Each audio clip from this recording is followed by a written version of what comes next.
Welcome to Getting Out Podcast. It's Anthony here, and it was a great conversation to have with Dave West a week or so ago. So once again, Dave, appreciate your time. Had a great amount of people listen, and also we had a lot of people tune in after my Prado was on the Four Drive podcast with Ronnie Dahl and Lean Duggan there. So shout out to those lads for shouting up my account. That was really nice of you. So appreciate the feedback. But there's a lot of people tuning in. So welcome to our new listeners. If you haven't subscribed, press that like button and follow on Spotify or Apple iTunes or whatever you're listening on. I appreciate it if you could. So any support is helpful, especially a like, and even ask a question on Spotify. You can do that now. It's pretty cool and innovative. I've had one question come through, but love to hear more. So, and any feedback about the conversation I had with Dave, I'd like to hear what you guys thought. If you want him to come back on again, a bit irregular. A couple of people have asked if he can come back as a regular, so that was pretty cool. Feedback is fantastic. I look forward to it. Funny thing I missed out talking about on that trip, we briefly touched on, was the fact that at about 11 o'clock, the wind was coming in a little bit high, and then about 5 o'clock, it was about 50 knot winds flowing through.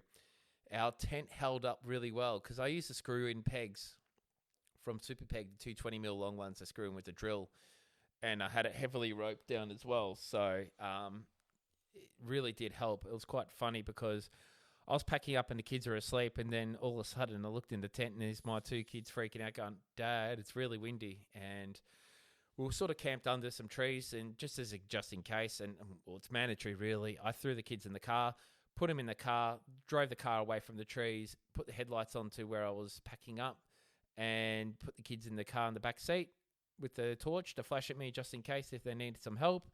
And I endured to packing up our campsite within about, not even 10 minutes, and having it in the trailer ready to go home. We did go home early that day, but I knew it was going to be windy. I had a friend of mine lent me Starlink, and I saw the weather was coming, so I sort of prepared the night before, putting some stuff in the trailer and just keeping the bare minimum out. Thankfully, no one was hurt. Thankfully, we all helped each other. Some of the guys come and help me. I helped them, and it was great teamwork, and especially with people I only just met that weekend. It was fantastic. The funniest part of that as well was when we turned up, I picked up the kids from school in their school uniform and took them straight out camping. When we arrived to our destination, they got out of the car and about 15 other kids looked at them, and it's like, ooh, more kids to play. They just look at me like, "Dad, can we go play with them?" Like, mate, go nuts. So they got to play with all, new friends, and it's so cool watching kids instantly make friends. It's it's probably one of the best reasons for going camping in holiday parks or going with groups, or they just instantly make friends, and we're in contact with them now. So, shout out to everyone that weekend. I appreciate it. It was really good. But it's funny, when we got home early, packed up and all that jazz, it was sunny. It was a little bit cloudy. But, being in Melbourne 4 seasons in one day, it's a crack up. So, thanks again, Dave. Montana, and going the Montana River just down the road from Paradise Valley. Between the two, Montana was good, but I prefer Paradise Valley because I do prefer the river there being a bit deeper, and the amenities are probably a little bit cleaner. So just being completely honest and open, I would prefer going to Paradise Valley over McAllister. For that reason, is the amenities are much cleaner, and the amenities are sort of for everyone rather than just the people paying for the powered site. It's a bit more centralised, so everyone can go there. It's still a bit of a hike wherever you are, but it's still worth it. I still carry my porta potty in the camper trailer. So, not camper trailer. On the side of the car, I've got the pop-up tent with the toilet in it. So it's more of a novelty with the kids, but at least it's so close to us, we don't have to bolt just in case we have to go to the toilet.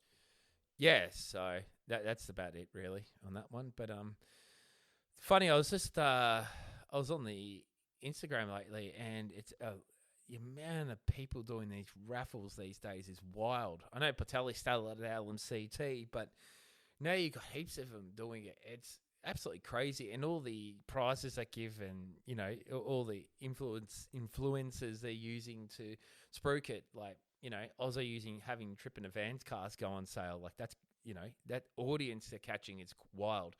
And you got to be careful with those because once you subscribe, they say you can exit any time, but there are some horror stories out there that people are trying to exit it. And yeah, it's just crazy how, they say you can exit quickly, but then it's like 3 months, or they still take money out of your account. And what if you won something when you actually technically exited and still paid? Like, you'd be so angry. Like, seriously. So watch out for those. I don't know. I'm used to do the LMCT and I don't do it anymore. I don't know. I'm just a bit sus on it. So yeah, really look at the T's and C's. And look, they are lucrative, but then you think you're on one pack and then they do 5x entries. Like, everybody who's on higher packs have got 5x entries. So really, is it as good as a lotto? I don't know. You got to be in to win it? Yes, you have to. But that's up to you. I'm not telling you what to do or not to. Just look at the T's and C's. If you like one of those ones, you want a quick exit, yeah, get out of it. If you're one of those ones to sort of get the SMS and just quickly buy a pack for $20 for something you particularly like, fair enough, good on you. But yeah, I don't know, the legitimacy of it all when it comes to the subscription and buying those subscriptions that, you got to make sure you actually can get out of it. At the end of the day, you don't want to be locked in. And if you don't like the people that are doing it, don't do it at all because, you wouldn't give your money to an enemy. Why give your money to someone that you don't genuinely like? So, yeah, I know. This is a bit of a public service announcement. I've just seen a couple of friends being burnt about it. I've seen a couple of people online sort of talk about it, just gaining some interest on it. And especially if you're in South Australia, hell, you're not even enter. So if you enter into South Australia and you're paying, mate, you can't win the prize. Sorry. They've got new laws out of there. So, yeah, that sucks for them. But, yeah, it's funny. I did ask a question, Utes versus Wagons. What is the best one to travel with? Me having a Prado with a wagon set up with various different wagon setups, I can comment on that. And now having a company car in this Navara Ute, how it's set up for work, I'm actually going to try it as a trip one day and not actually go full driving in it because I'll get my ass kicked, but hypothetically set it up for a trip and see what the difference between the two is. Personally, right now, for the ride, like, I'd go a wagon because at least everything is dry inside. Being in some stormy weather with the kids and packing the car up really quickly, you can put everything in the car that you want dry. Sleeping bags, everything is dry. Pillows, everything's 100% safe. Even picking up the kids in the ute with a soft tonneau cover, which is a pain in the ass to get off, I usually just throw all the bags in the car, and it looks quite full in a little force in a cab. Whereas in the wagon, I used to just throw in the boot. So it's interesting how it works when you're in a rush. Even with the ute, with the roller covers, with hard covers, like, they're not 100% dust proof. They're not 100% dry. So you got to be really careful because really, you got to, not everything's going to be 100% dry and accessible in those. A lot of the roller covers, I've got friends of mine, they're failed and they're still trying to do warranty via the car companies they bought it from. Mazda and Ford, mainly the ones that do it, but I just couldn't trust it. I think it's a pain in the ass. But if I was to buy a car today in a wagon, I would probably buy a 300 or a Y62. I just like those cars personally, and I think they've just got a good platform. Particularly the 300, I don't know, just really like those cars. I'd buy a 200, but why would I buy a thrashed out V8 when you could buy a brand new V6? And the Y62, hell, they sound awesome as a V8, but I just don't like the suspension set up in those, and I don't like the interior of them with the wood grain. Just me, no. But as a ute, what I would buy, Ford Ranger Wild Track V6 with the full-time four-wheel drive. I prefer that. After having the Prado with four-wheel drive system, I actually really prefer it, and I would stick with that. But being a Ford, I just don't trust the reliability on it all, to be honest. So, in all honesty, I'd go the Hilux GR Sport. Yes, it's got leaf springs in the back, but at least it's got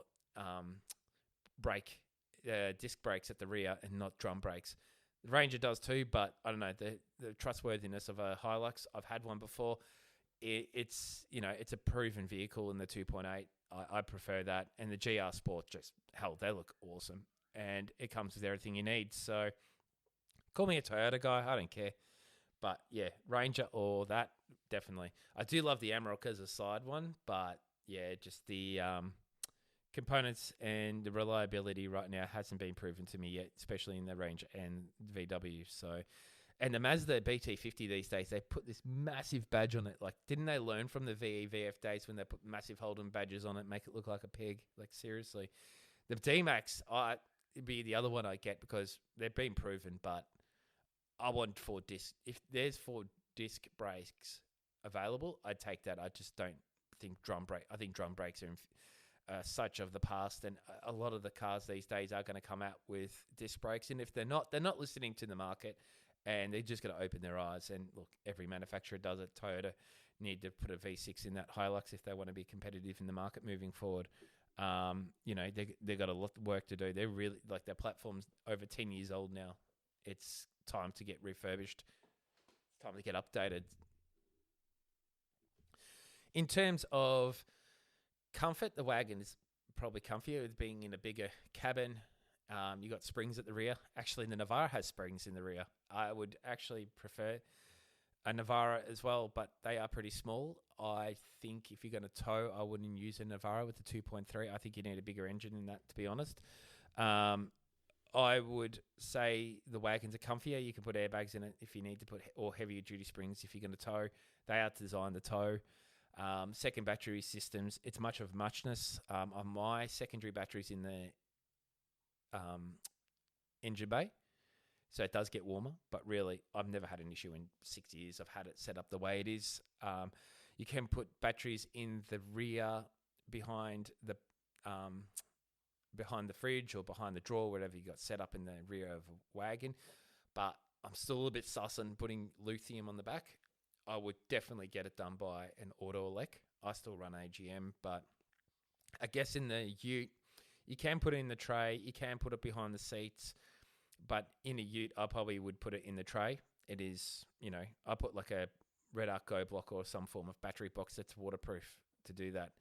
But really, if you want to travel with a Ute properly, you're better off getting a canopy. Working in the industry, seeing how canopies are set up with fridges and drawers and battery setups, it's great. You sacrifice the tub and sort of a bit, if you like that aesthetics of the Ute, but it's up to you. And yes, you got to spend a truck ton more money for a decent setup. We're talking Boss, Mitts, Trig Point. They are probably one of the best setups you can get that are Australian made and will last with a lifetime warranty. So I would definitely have a look at those, including Norworld as well. But you're spending an extra possibly 30 grand on top of your car to do that, on top of the price of these days. These Utes are 80 grand these days.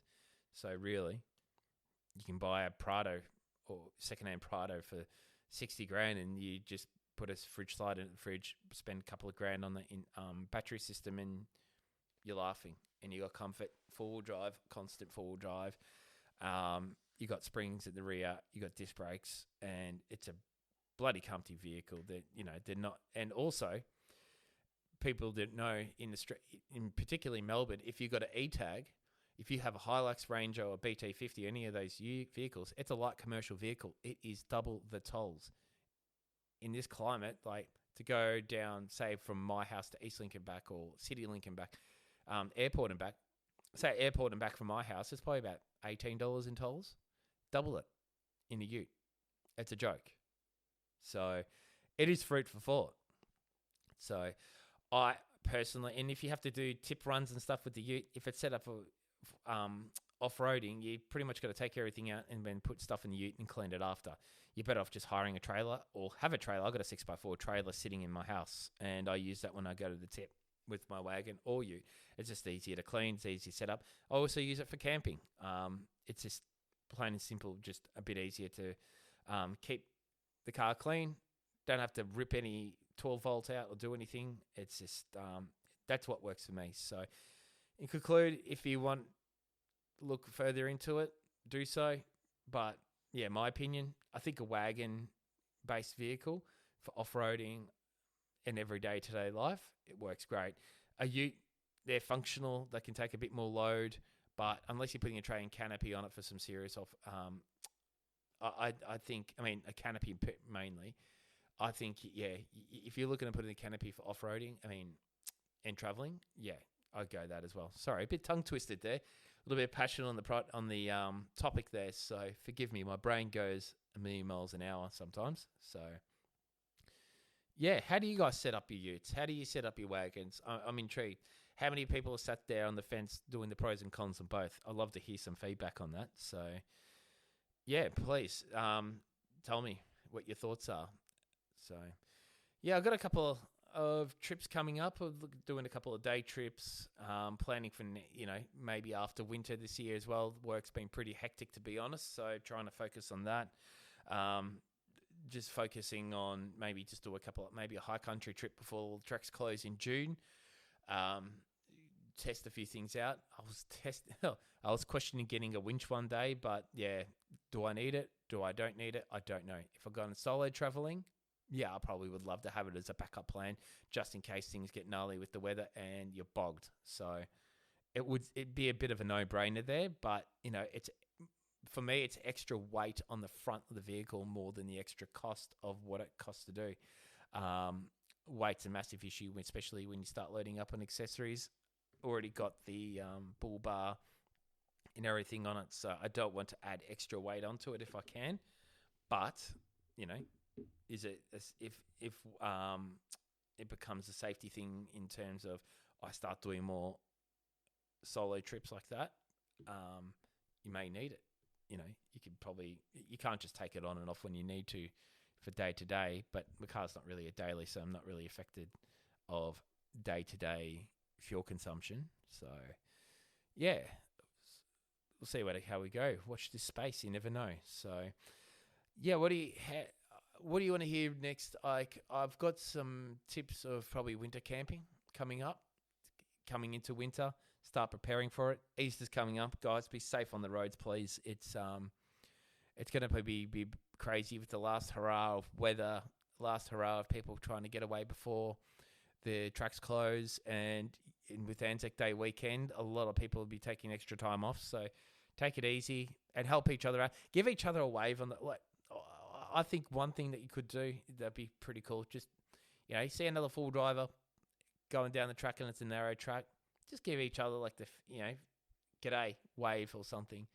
I don't know, bit of common courtesy out there. Everyone's like, there's some people are just on a mission. Some people are just, probably hungover. Who knows? But nothing wrong with a quick g'day. How are you? See a car the same as yours, give a nod, or when you stop and you want to ask a question, just ask the fucking question. Where'd you get your wheels from? Oh, how's your setup? Or what do you like or not like about it? Get a conversation started, because some people out there, probably traveling, trying to get things off their mind.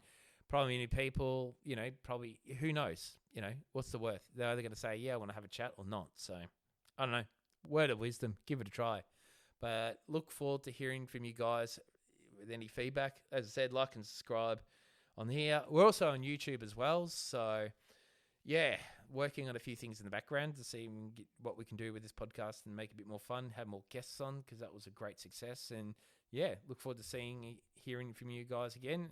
Have a great day wherever you're hearing it around the world, and speak to you soon. Cheers.